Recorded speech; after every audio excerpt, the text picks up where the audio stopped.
Welcome to Impact Makers, the Crypto Sapiens podcast where we spotlight the remarkable individuals shaping the crypto landscape and leaving a lasting impact on the world. Join us for captivating stories of breakthroughs, triumphs, and invaluable lessons learned as we explore the dynamic world of the public greats working hard to build a brighter future for us all. I'm John Ruth, your host, and I'm so excited to chat with today's guest, James, the VP of Abundance and the head of community at Octant. With a promise of staking 100,000 ETH, James and Octant are on a mission to ignite a revolution where you shape the destiny of public goods and community governance. The power is yours to wield, and James is your guiding star. Join Octant on its mission to financially empower both community good projects and the community in a sustainable way. Welcome to the podcast, James. Yeah, thanks for having me. Maybe to start, anything else I missed in the intro that you'd love to get on? Yeah, I think you nailed it. The newly defined mission that we have at Octant is to empower both our users and the public its funding ecosystem. And so trying to create this win-win scenario where everybody financially prospers. That's what Octant's all about, and using a treasury from a very old Golem ecosystem to drive that forward. Amazing. Yeah, I definitely want to dive into that. I was just talking with a friend yesterday about the ICO days, and I think it's one of the bigger success stories of a project that ICO'd then and then came back to life here in a new form in an amazing way. So maybe before we jump into Octant, maybe we start with really your origin story, both kind of who you are and what you're all about, but also your origin story into crypto and how you found your way into this wild world we're living in. So I've been a community member of Golem since the beginning of the project when they had that crowdfund way back in 2016. Even before that, I was in the Ethereum ecosystem as like a lurker within the community back in 2015. So I've been around quite a while. Unfortunately, I didn't make my millions in holding ETH like I should have. When the DAO hack happened, I got really scared and wasn't what they call diamond hands then, as I wish I had been. But nevertheless, I've been in the ecosystem for quite a long time, and Golem caught my attention pretty early, as they were one of the first big projects that was making a bunch of noise as a utility token on Ethereum. So I guess just to give a little context within all of that, during that time, I spent about 10 years in Silicon Valley teaching yoga, meditation, just different kind of health and wellness practices to corporate clients, and was doing really, really well there. And then COVID happened, and when every single teacher in my field, and I'm sure a lot of other fields as well, had to go online, revenue took quite a hit, and I realized I probably need to pivot to something else pretty quickly here. And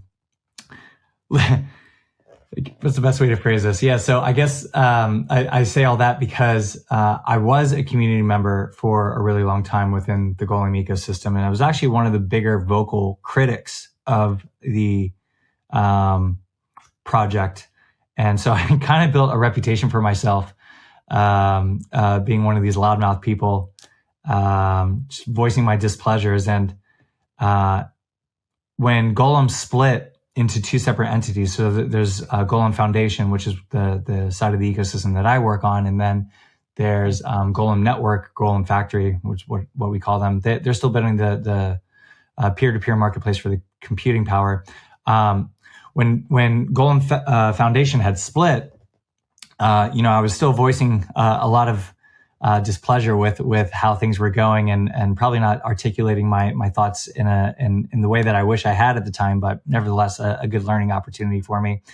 But when I was voicing all this displeasure, the team had actually went and hired like a PR and marketing agency to deal with people like me, and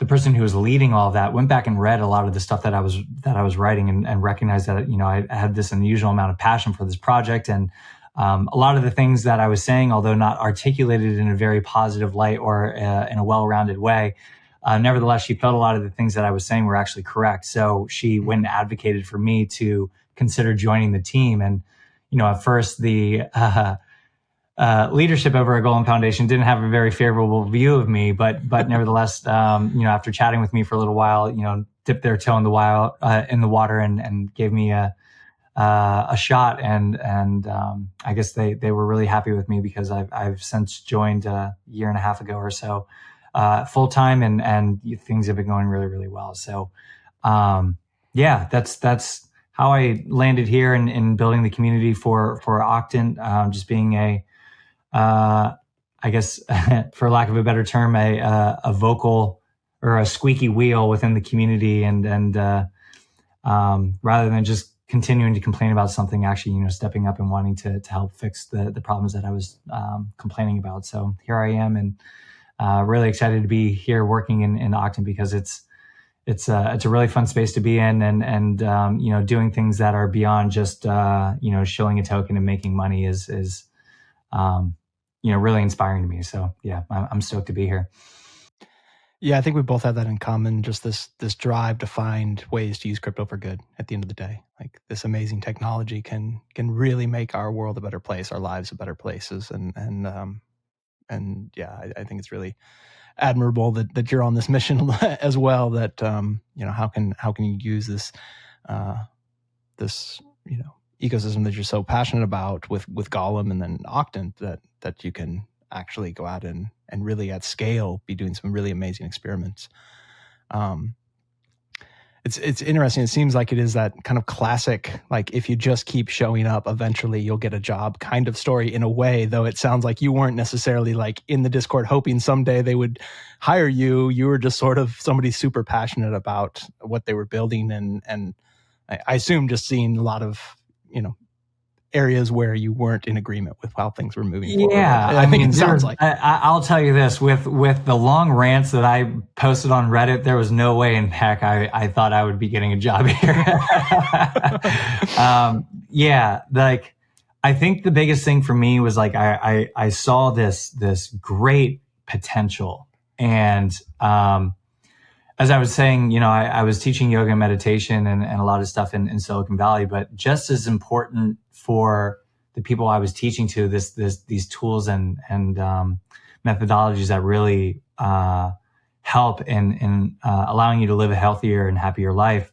A lot of that work was for me as well, even as a teacher. Mm-hmm. Like, I was definitely working on myself a lot as well. And so I can clearly see that as starting to take shape as, I was like going through this years long process of being a community member there, and just noticing how, my attitude and perspectives were shifting for the better, during this like 4 or 5 year period. But yeah, that was always my big thing, was like, there was this massive opportunity and this massive potential that the ecosystem really had, due to the financial treasury that they had accumulated. So, that's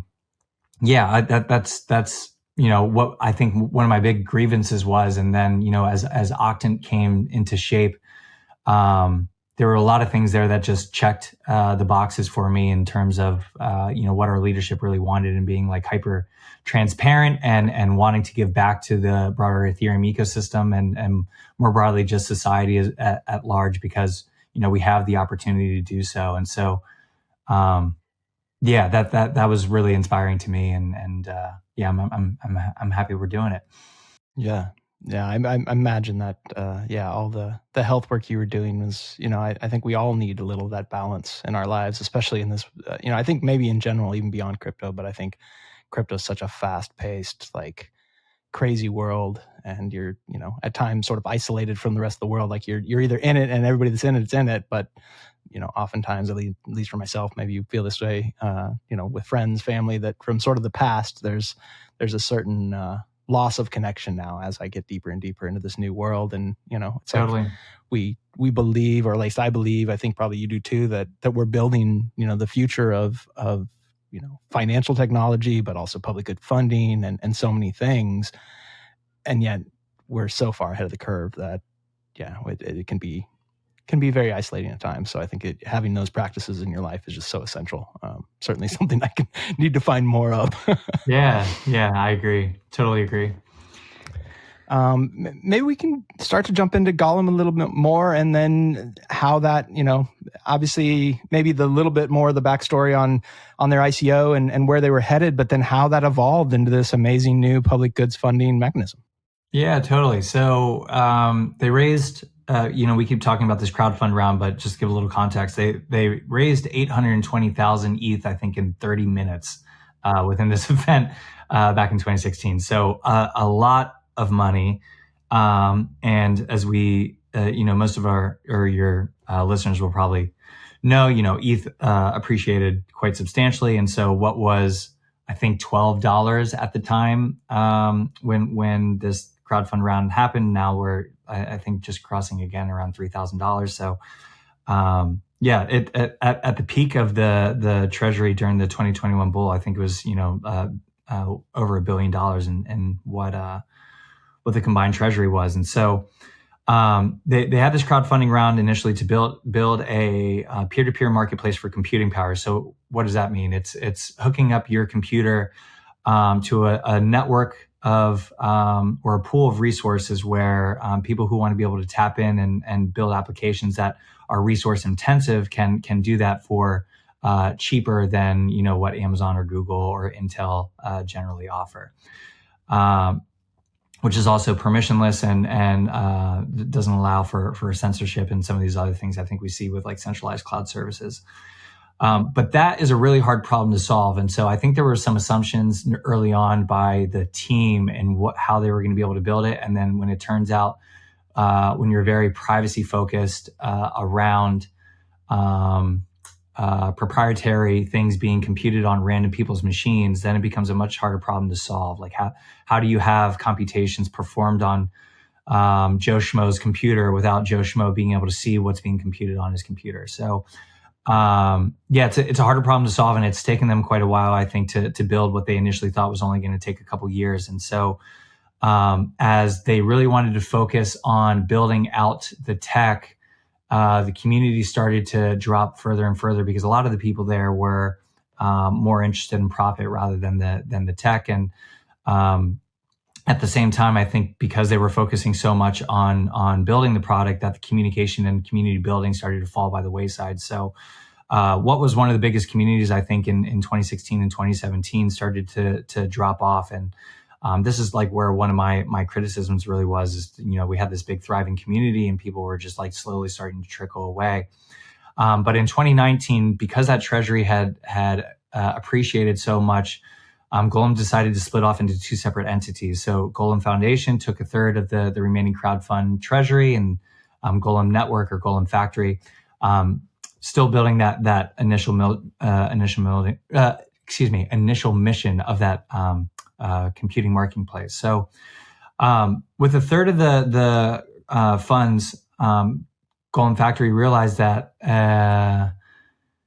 once Ethereum transitioned over into proof of stake, that presented a really unique opportunity for us to do something really interesting. And, we were really inspired by Gitcoin and a few of these other public goods funding platforms about, how much impact they were actually having, and that, the resources that we have with this treasury could really provide some sustainability towards this, because, it's watching from the sidelines a little bit and how Gitcoin has been able to run for so long, and how ClearFund and some of these other ones have been able to run for so long. It's truly remarkable that, they've been able to have that much impact, but they need to raise funds, for each round that they're ultimately going with. So, we recognize that there's this opportunity where, with a sustainable source of capital, that we could try to find like a new model here that would ultimately drive impact towards the public goods funding ecosystem, but hopefully as well drive impact towards our users. And so anything that we build with that Ethereum treasury has to be modeled around the GLM token, because back in 2016, that's how we got the ETH. It was a swap for the GLM token. And so just to give the listeners a little bit of an understanding in how Octant works, Octant allows anyone who holds our native token, the GLM token, to lock their token into the Octant contract. And so we have these staking rewards coming in, and we accumulate them over a 90-day period. And so we're generating about 1,000 ETH a quarter.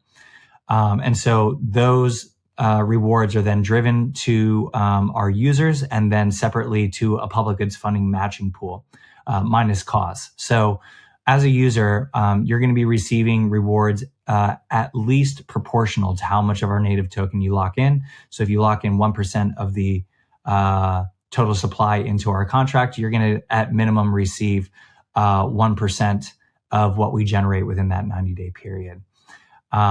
So what you end up doing with that reward then is up to you. So you can keep that reward for yourself. It's 100% yours. You can do whatever you want with it.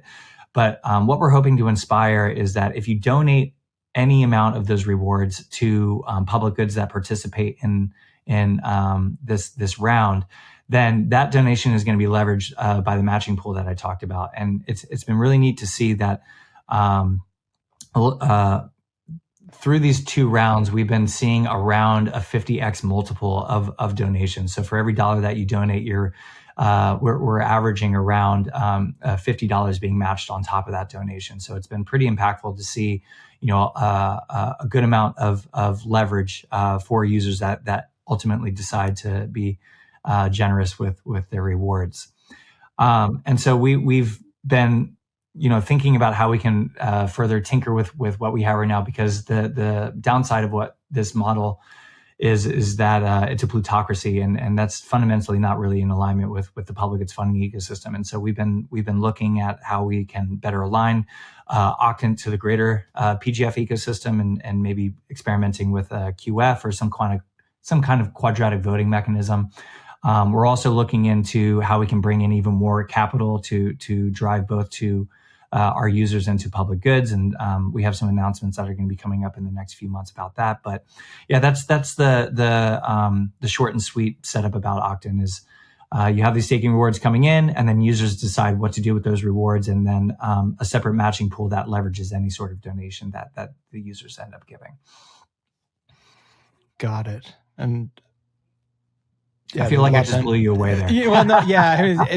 I think every time I hear about exactly kind of how this all went down, it's, it felt like Octant came out of out of nowhere, and it was like, wow, what is this thing? What? Oh, you're taking 100,000 ETH and you're staking it, and now, but your community can then choose to use a portion of that for public goods. And, I think one thing, you start with that big a treasury, you really can make an impact. It's not like you're giving away $1,000 a quarter, like you're giving away substantial funding.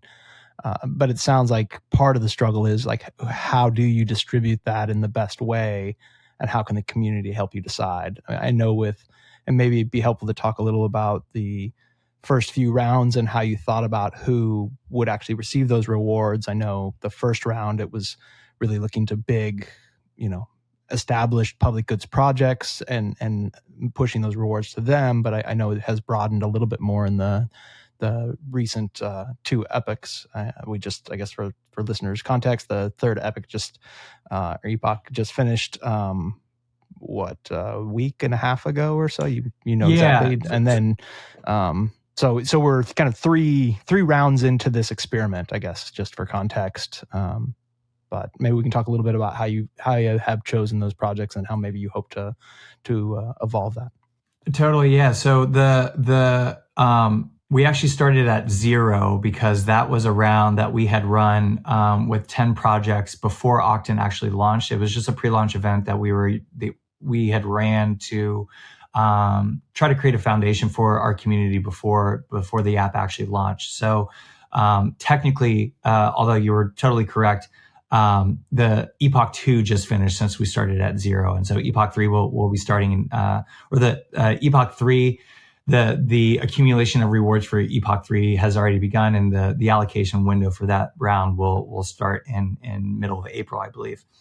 But yeah, how projects were initially chosen was, we recognized really quickly, if we just opened this up like Gitcoin, that a very small team of ours wouldn't have the ability to vet a mass amount of projects, hoping to vie for that $1 million pool that was distributed for Epoch 0. And so we went with some no-brainer projects, including Gitcoin, Protocol Guild. I can go down the entire list, but they were all really sound projects in terms of like a social credibility standpoint. And then we've had projects from then on roll over into into future rounds that have been strongly signaled by our community. And so that's entrenched some really strong projects within the space. But that's also created this, I guess, what you can consider a bottleneck for new projects that are trying to get into a future round. So we're really looking at the mechanism that we have right now pretty hard and wondering, what might be the best way to pivot. But to answer your question about how projects have been selected, we've definitely leaned on the short tail of having a pretty strong amount of social credibility, being able to showcase impact and whatever that impact, or however, each project defines what impact is for them.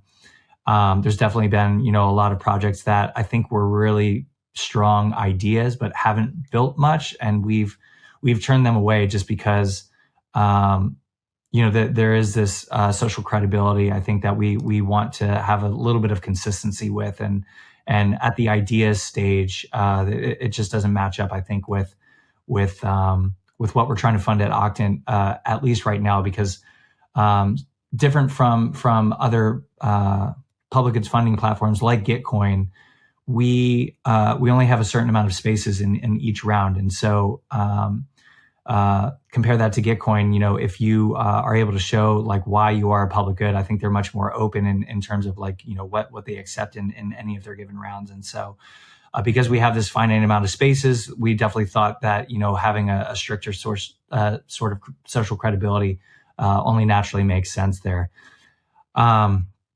I think going back to answering another part of your question a little bit earlier, and like how all this first came about, is that I think one of the things that Julian and Andre, the two guys that are leading Octant and Golem Foundation, really recognizes that not only is there an opportunity to do something really impactful for Octant and for Golem, really important, but we really need to look into this for our own reputation. I think there's been this long sentiment in parts of the Ethereum ecosystem that Golem has gotten a lot of value out of Ethereum, but hasn't really yet contributed much back to it. And we've heard a lot of this sentiment over the years, and I really think that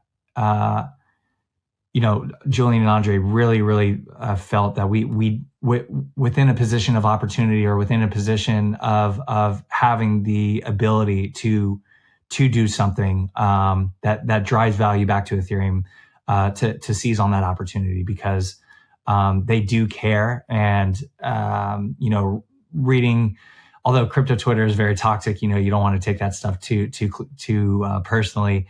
When you are reading generally a sentiment that's there by a large amount of people, you can start to form conclusions that maybe aren't just completely out of left field, that there is a general sentiment there, and you want to be able to repair that. Because if there's anything, better way to say that is, if we want to be successful in the long term, it's really important for us to show that we do care, rather than just trying to be strict extractors from the broader Ethereum community. So that was in part, the motivation as well, is trying to repair, I think, this relationship that Golem has with Ethereum.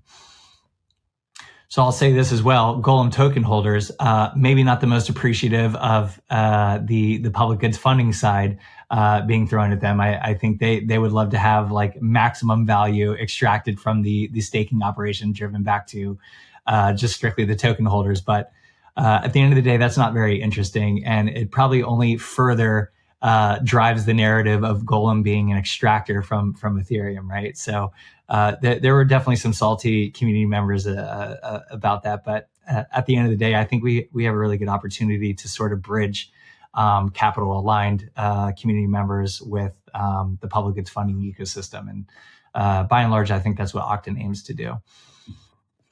Yeah, I mean, a couple things you mentioned there. I mean, it sounds like, in a sense, even, looking at you as somebody who's vocal and then gets hired to do this work, that clearly Golem and Octant are listening to the community. That when there is loud enough voices, and it's not just random voices on Twitter, but kind of enough of it, like you're saying, it's like, okay, that there is something we should work on, and it sounds like the leadership is keenly aware that that's so important to continue to build that relationship with the core Ethereum ecosystem, with all the people that are actually building and growing. And so I think this is probably one of the huge ways that they've started to see, like, wow, like, I mean, it certainly has made a big splash as best I can tell.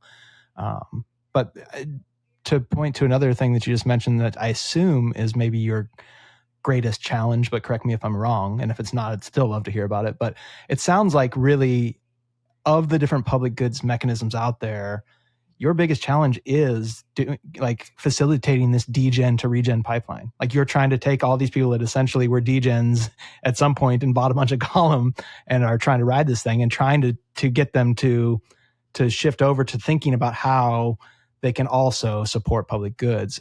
Is that really, like, sort of building that, like, shifting the Golem community into the Octant community and having them participate?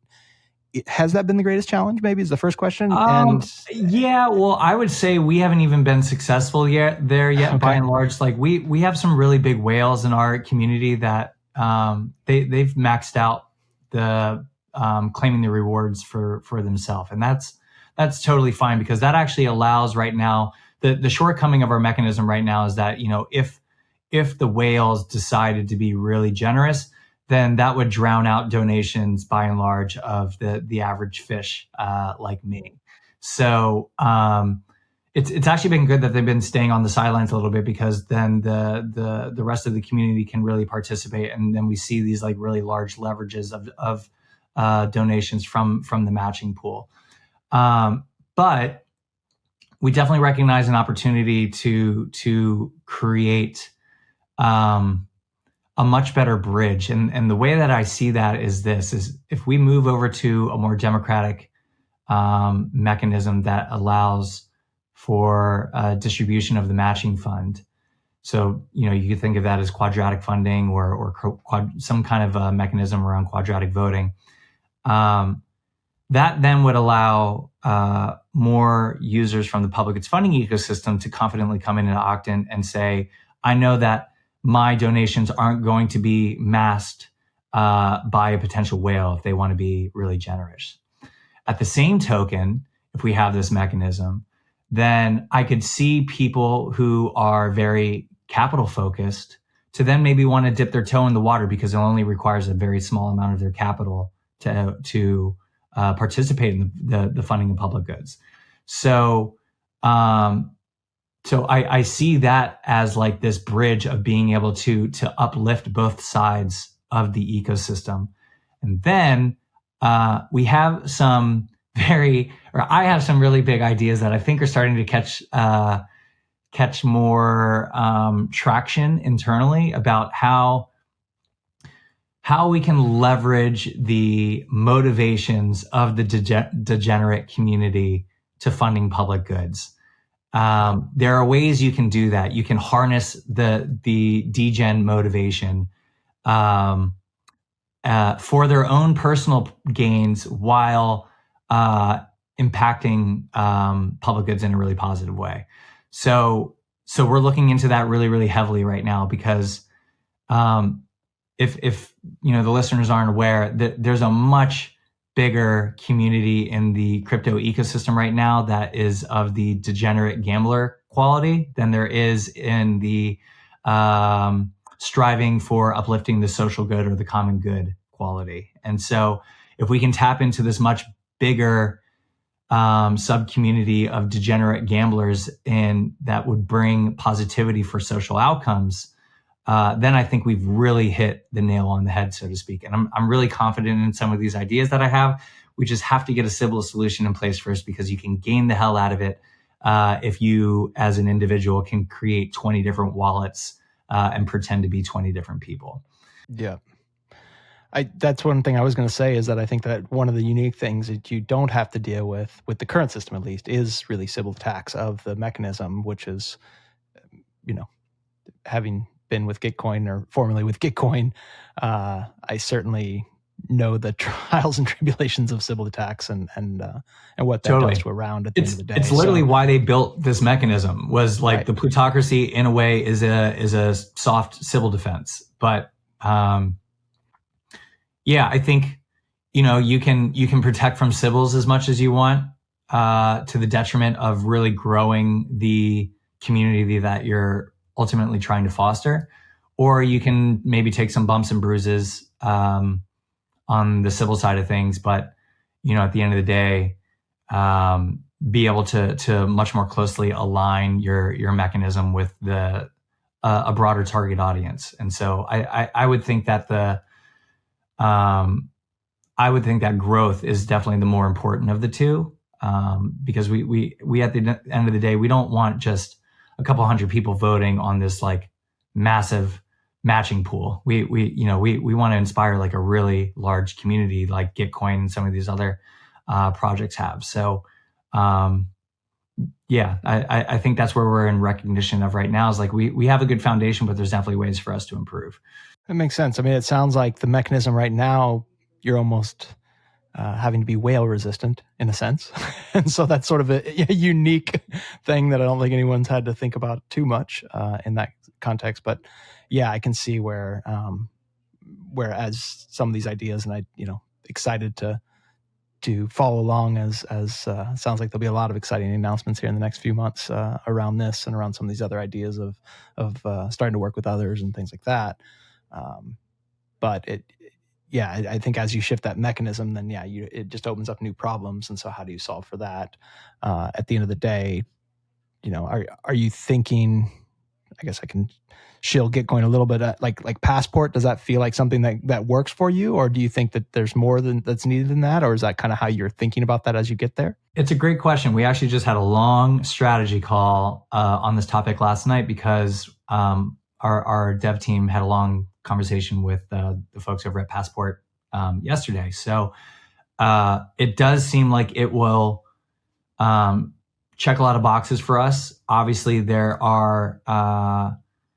no perfect solution right now. And so I think what we'll end up doing is using pieces of what they've built and then maybe adding additional things from our end, or tinkering with their mechanism in a way that maybe more suits Octant needs.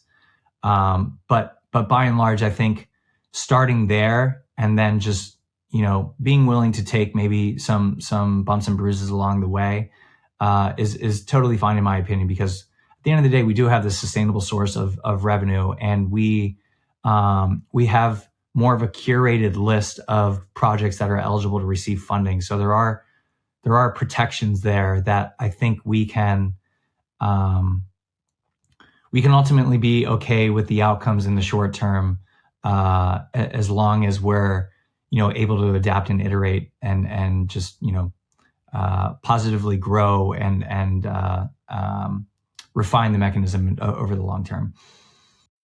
Yeah, that makes sense. And it seems like that's what you've been doing to some extent. I know there was some refinement in Epoch 2 over what was being done, and then maybe even some changes you're making towards 3, and maybe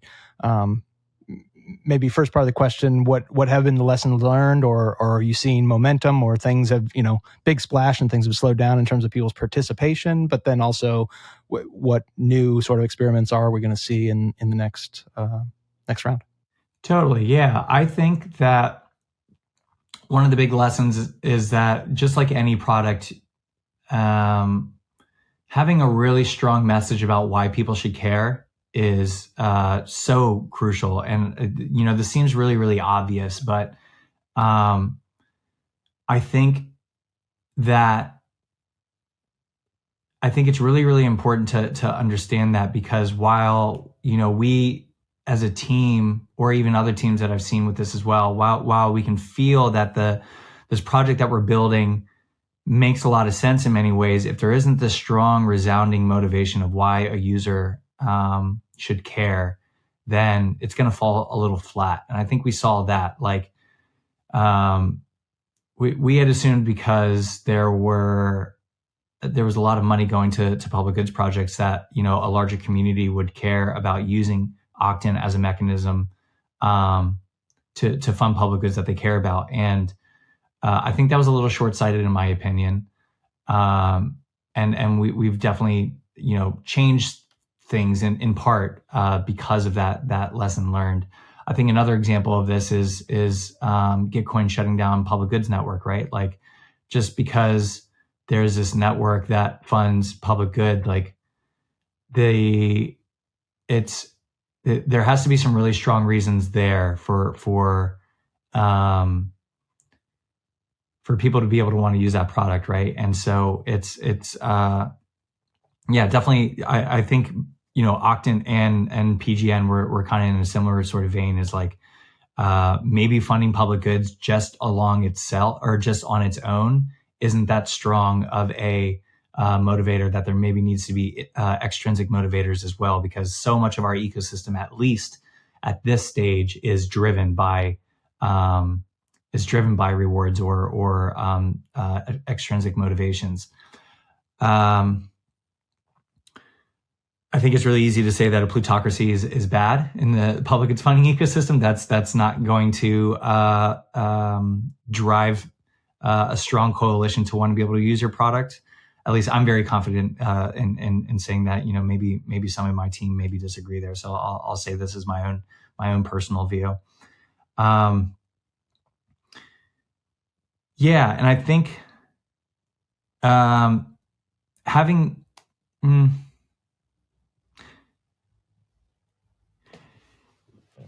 I think having an opportunity for at least for our community, having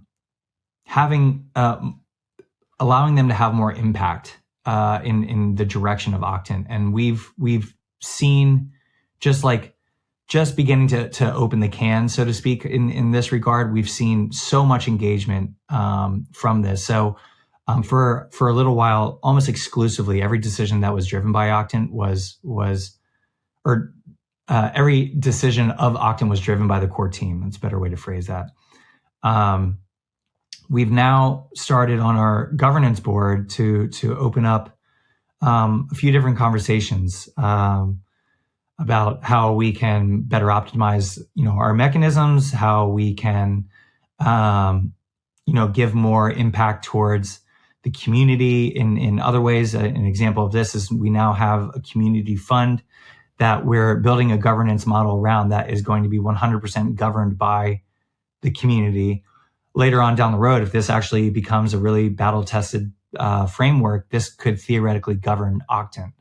I think giving that impact or giving that voice to the community is so crucial in being able to grow a community. And so where they really didn't have that voice before, maybe that comes back into what I was saying initially, and having a strong message of why people should care. Those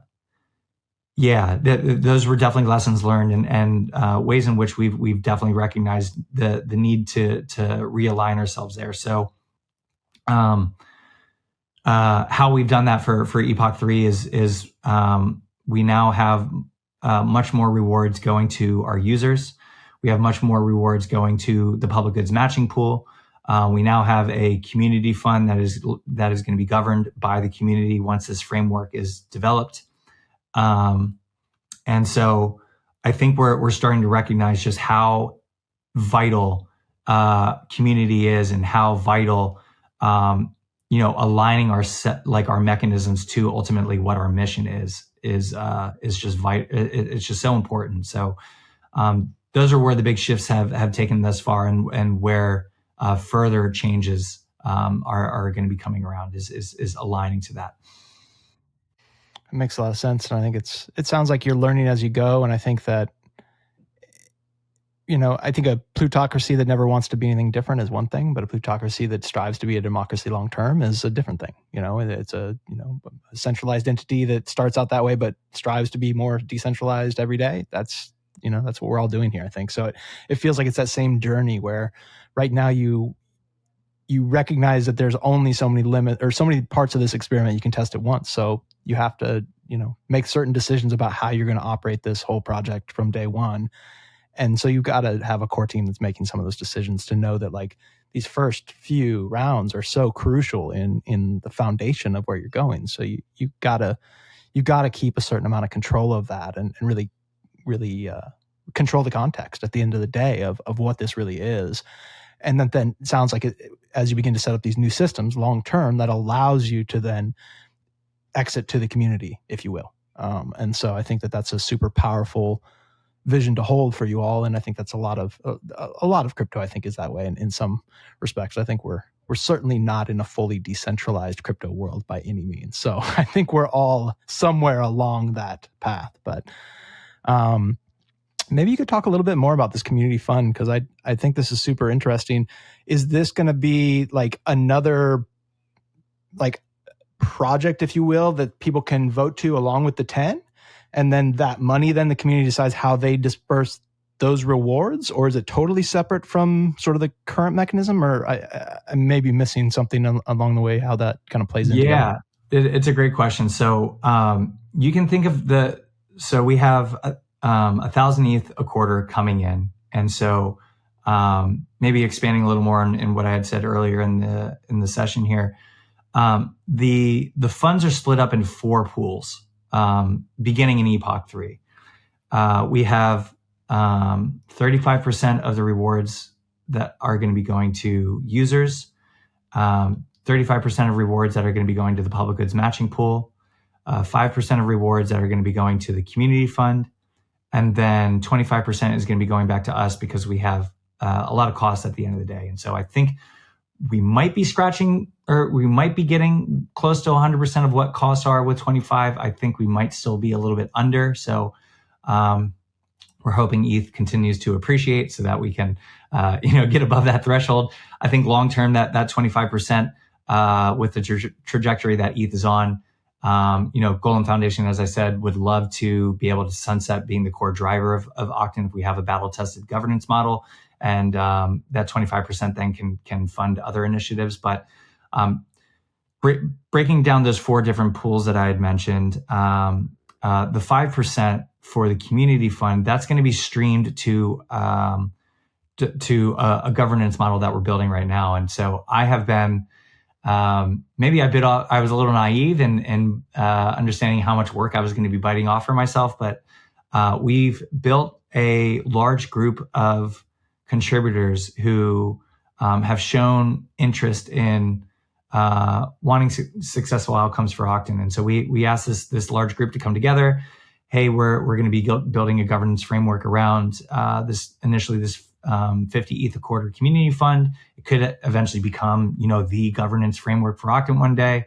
Are you interested in helping us collectively build this? And there were quite a few folks that said yes. So we're now in the early stage process of mapping out like what this governance model looks like. And there's a lot to building a governance structure. And especially if you want to build a successful one, there's a lot of DAOs over the years that have, been created. They find a lot of success early, but, they didn't really map out or build for sustainability in the long term. And that's one of Octant's core tenets or principles is sustainability. So, we're definitely taking, I think, the longer road here towards developing something that should hopefully both be able to be iterated upon and improved upon, but thinking for long-term success in terms of the community being able to come in and contribute as they see fit. So yeah, we're building a governance model around this right now. Hopefully, we have something in the preliminary stages that's ready to go by end of April, because that's when the first set of 50 ETH is going to be coming towards the fund. You asked a question about what the fund is going to be funding at the end of the day. That is theoretically anything under the mission of Octant, which is to financially empower both the public goods funding ecosystem and its users. So that's a really broad, set of criteria that theoretically could be eligible. And even more so when you start to think about, a lot of different people have a lot of different definitions of what constitutes a public good. So while it seems pretty easy to define like what is eligible and what is not, when you start to actually get down into the nitty gritty of eligibility within this Octant mission, it starts to become a little bit harder. So yeah, we're actually mapping that out right now. But theoretically speaking, anything that the community finds to be driving value to the Octant community or to the public goods funding ecosystem would theoretically be eligible there. Amazing. Yeah, so many exciting things as you move into this next EBOC 3 and into the future. As I said, so excited to see how it all goes, and I think even more inspired after this call to really dive in more with the governance discussions and really the community in general. And I really think there's something, you're onto something special here, it feels like. And I think it's going to be an important key in everything we're building in the public goods space. Now to try something a little strange here on my first podcast here with you. Right for on. Listeners, you know that maybe it is my first podcast, but I wanted to bring on a co-host of mine that I think will be stopping by occasionally for episodes. And Cool. And so just to introduce you, this is my friend Schmoloch. Hi, James. My name is Schmoloch. It sounds like you've been doing some amazing work in the fight against my evil twin brother, Moloch. The whole family hates him. You hate him. John hates him. We all hate him. He's the worst. But I do everything I can to really promote public goods and coordination success. And so I just wanted to stop by and ask a few just rapid fire questions just to get us a little off the crypto train and just back to reality here. So first off, yes or no, pineapple on pizza? No. I got a bunch of best friends that love it. Not here for it. I'm with you there. What about your favorite animal? And hopefully it's a monster like me. I love, so I saw this movie 50 First Dates, and the walrus in that movie really captured my attention. So I would have to say a walrus is my favorite animal. Oh, that's a good choice. That's a great choice. Not as cool as a monster, but kind of like a sea monster. So I'll take it. Do you have a favorite public good?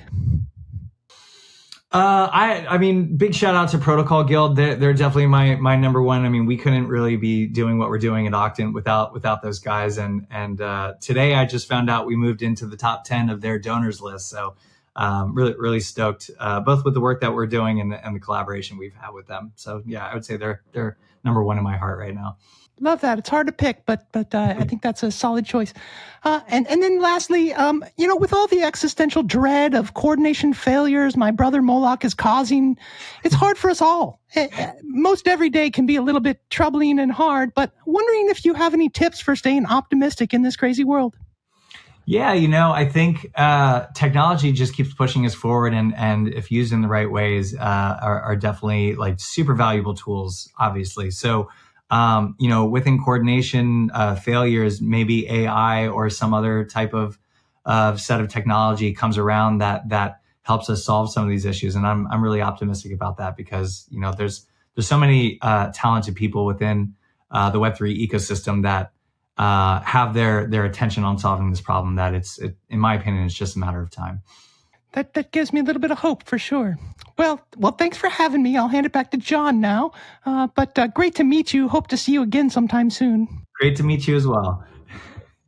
Yes, my good friend Schmoloch, he lives here in the office. He's been on a few calls here and there. Thought I would try him on the podcast. We'll see if it goes well or not. Love it. Anyway, as we wrap up here, been a great conversation. Really enjoyed having you. Any last parting words or anything we may have missed that you want to get on tape here? No, yeah, I really appreciate your listeners, diving in deep with us here. I think it's been a lot of fun to chat through all this stuff. Obviously really biased, but I think the GLM ecosystem is really going to start to surprise a lot of people over the next year to couple years here.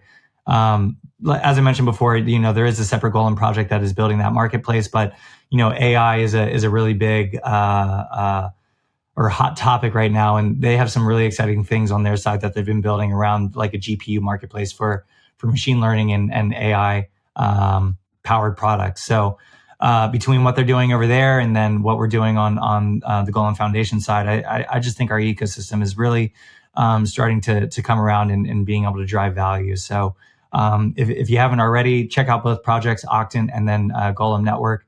A lot of interesting things happening on both sides of the GLM ecosystem. And then, this has been a lot of fun. And hopefully I have some more updates for you the next time we chat. And I'm definitely looking forward to that conversation. Definitely looking forward to, catching up for the listeners. ETH Denver's next week. So I think James and I will bump into each other there. I guess to close us out, anyone that you want to give a shout out to that really inspires you that maybe I should try and get on the podcast? Iwaki's always great. I'm going into his house next week. I beat him in chess one time last year, and he was super salty about it. So I think he's working to thoroughly whip my ass this year. Let's see who else. I love one of our community members, Devansh. Devansh has been like one of the most active community members, and he's just so plugged in with so many different ecosystems that I think he could have a really interesting conversation with you about just like the Ethereum public goods funding ecosystem in general, and a lot of different governance conversations around different frameworks or communities he's in there. Let's see. Nobody else coming to mind right now, although I'm sorry because I talked to so many awesome people throughout the day that they're, I could probably pull up my Telegram handle right now and just start running through it like a giant list. Maybe David at Funding the Commons, he's a great one to chat with, and coming from the Protocol Labs ecosystem, he's always plugged in with what's going on over there. Maybe I'll just end on those three, but yeah. I know it's always hard to pick favorites, so I don't want you to have to pick favorites, but that's great. Definitely, Owaki was definitely on the list, but Devansh would be really great. We've had some calls together as well. I think he has a really great understanding of the public good space. So, all right. Oh, well, I'll give you one more because I realized I didn't put any girls on this list, and that is a tragedy. Maybe Laura from she was the woman who ran the impact evaluation for Retro PGF. She's been working with us a little bit behind the scenes, incredibly talented woman, and you would have a great conversation with her as well. So I'll throw her on the list too. That's a great one. And she and I were on a podcast about impact evaluations and things. And I think that would be an amazing conversation. So I'm going to definitely put her on the list and see if she's willing to chat. So, All right. Well, thanks again so much for speaking with me and talking to our listeners. I guess maybe one last, I know you kind of plugged, but best place to find you and Octant out there on the internet? So on Twitter, we're at Octant app, all just one word. Our Discord is on our Twitter handle, also on our Farcaster handle. We're just straight Octant on Farcaster or Warpcast. We do have a lot of really interesting discussions taking place right now.